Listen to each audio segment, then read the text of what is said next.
Supreme কোর্টের নির্দেশ কার্যকর না হওয়ায় আসামে বিচার বিভাগীয় কর্মচারীদের 2 দিনের কর্মবিরতি ও ধর্ণা। সুপ্রিম কোর্টের নির্দেশ দীর্ঘ 17 বছরেও কার্যকর না হওয়ার অভিযোগ তুলে 2 দিনের কর্মবিরতি ও ধর্ণা কর্মসূচিতে শামিল হয়েছেন আসামের বিচার বিভাগীয় কর্মচারীরা। শেট্টি কমিশনের সুপারিশ বাস্তবায়নের দাবিতে রাজ্য জুড়ে এই আন্দোলন শুরু হয়েছে। আন্দোলনকারীদের অভিযোগ 2009 সালে সুপ্রিম কোর্টের নির্দেশ জারি হলেও আজও পরিষেবা বিধি প্রণয়ন, নতুন পদ সৃষ্টি, পদোন্নতির সুযোগ, বিশেষ ভাতা, লোক আদালতে কর্মরত কর্মীদের পারিতোষিক, বেতন কাঠামোর অসঙ্গতি দূরীকরণ, চিকিৎসা ব্যয় ফেরত, স্থায়ী ভ্রমণ ভাতা বৃদ্ধি এবং এনপিএসভুক্ত কর্মীদের ওল্ড পেনশন স্কিমে অন্তর্ভুক্তির মতো গুরুত্বপূর্ণ বিষয়গুলির বাস্তবায়ন হয়নি। সংগঠনের পক্ষ থেকে জানানো হয়েছে, এটি কোনো নতুন দাবি নয়। সর্বোচ্চ আদালতের স্পষ্ট নির্দেশ থাকা সত্ত্বেও দীর্ঘদিন ধরে তা উপেক্ষিত হওয়ায় বিচার বিভাগীয় কর্মচারীরা তাদের ন্যায্য অধিকার থেকে বঞ্চিত হচ্ছেন। তাই আদালতের নির্দেশ অবিলম্বে কার্যকর করার দাবিতে এই 2 দিনের কর্মবিরতি ও ধর্ণা কর্মসূচি পালন করা হচ্ছে। এই আন্দোলনের নেতৃত্বে রয়েছেন সংগঠনের সভাপতি সিদ্ধেশ্বর মিশ্র, সম্পাদক শিবাজি চক্রবর্তী, সহকারী সম্পাদক বিশ্বজিৎ দেব ও শতরূপা পাল এবং কোষাধ্যক্ষ বিধায়ক চৌধুরী। আন্দোলনকারীদের হুঁশিয়ারি, রাজ্য সরকার ও সংশ্লিষ্ট কর্তৃপক্ষ দ্রুত ইতিবাচক পদক্ষেপ না নিলে আগামী দিনে আরো বৃহত্তর গণ আন্দোলনের কর্মসূচি ঘোষণা করা হবে।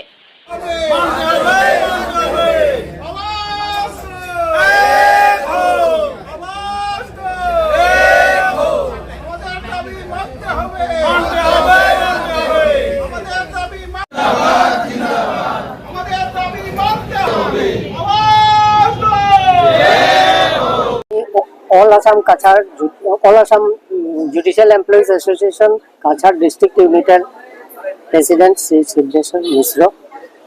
আমি সবাইকে ধন্যবাদ জ্ঞাপন করছি।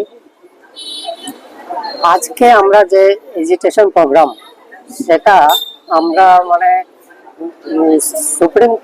মহামান্য সুপ্রিম কোর্টের একটা WPC, যেটার নাম্বার হলো 1022/1989, যেটার নাকি রায় হয়েছিল 7/10/2009 তারিখে।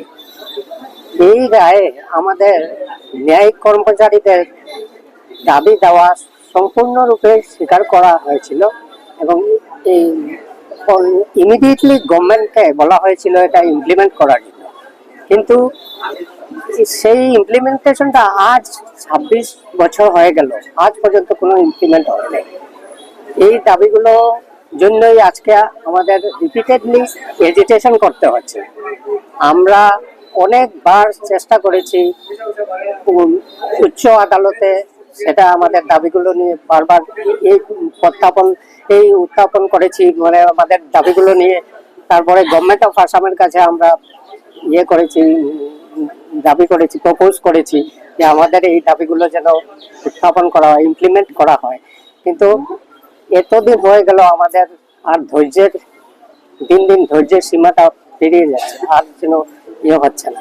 তো এই আমরা চাই যে আমাদের আজকের এজিটেশনটা, এই দাবিটা আমাদের ওই রায় দাবিগুলো বিস্তারিত অনেকগুলো দাবি আছে। তার মধ্যে কয়েকটা প্রধান দাবি হলো সার্ভিস রুল এস পার জাস্টিস সিটি কমিশনের দাবিগুলো প্রযোজ্য করার জন্য। তারপরে সিটি কমিশনের এর মধ্যে আছে বেঞ্চ ক্লার্কের পোস্ট আছে, এই বেঞ্চ ক্লার্কের পোস্টটা করার জন্য, বানানোর জন্য করা হচ্ছে, ইমপ্লিমেন্ট করার জন্য। তারপরে promotion quota for grade 4 employees, ওদের প্রমোশনাল স্কোপটা নাই আমাদের। তো এইখানে ওদের প্রমোশনের কথাও বলা হয়েছে। Grant special allowance to eligible employees, একটা এলিজিবল যারা এমপ্লয়ি ওদের গ্রান্ট দেওয়ার জন্য। তারপরে আমরা যে অনেক সময় বন্ধের দিনেও লোক আদালতে ডিউটি পড়ে, লোক আদালতে ডিউটি করতে গিয়ে করছি, কিন্তু আমাদের যেটা একটা অ্যালাউন্স দেয় লোক আদালতে ডিউটি করার জন্য, ওই অ্যালাউন্সটা সাফিসিয়েন্ট না। তো একটা আমরা ধার্য করা হয়েছে 5% অফ বেসিক পে যদি দেয় তো এটা চলে যাবে আমাদের। কিন্তু তারপরে আছে রেকটিফিকেশন অফ আরওপি 2017। এই 2017-এ যেটা আরওপি বানানো হয়েছে জুডিশিয়াল এমপ্লয়িজের যেগুলো দাবি, যেগুলো আমাদের প্রপোজাল ছিল সেইগুলোর মতে বানানো হয়নি। তারপরে প্রমোশনাল পোস্ট, অনেক প্রমোশনাল পোস্ট ক্রিয়েট করার জন্য। তারপরে হচ্ছে আমাদের আরেকটা দাবি হলো গ্রাজুয়েট পে, যেটার গ্রেড পে 8,700। আমাদের এখন প্রত্যেক এমপ্লয়ি গ্রাজুয়েট বলে ইয়ে করা হচ্ছে, মানে অ্যাপ্লাই করছে, ওরা ঢুকছেও গ্রাজুয়েট হয়ে। তো ওদের দাবি হলো, আমাদের সবের দাবি হলো যে গ্রেড পেটা অন্তত 8,700 করার জন্য একটা প্রস্তাব আছে।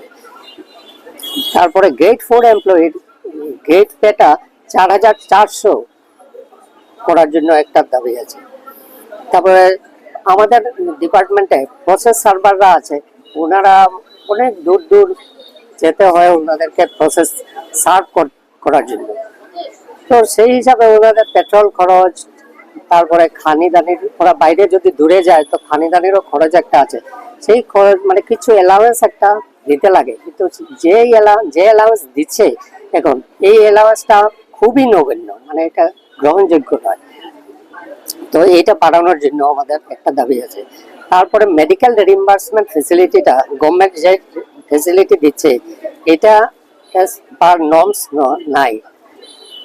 তারপরে আর তো আছে ওল্ড পেনশন স্কিমটা ইয়ে করার জন্য, প্রযোজ্য করার জন্য, এটাও একটা দাবি আছে।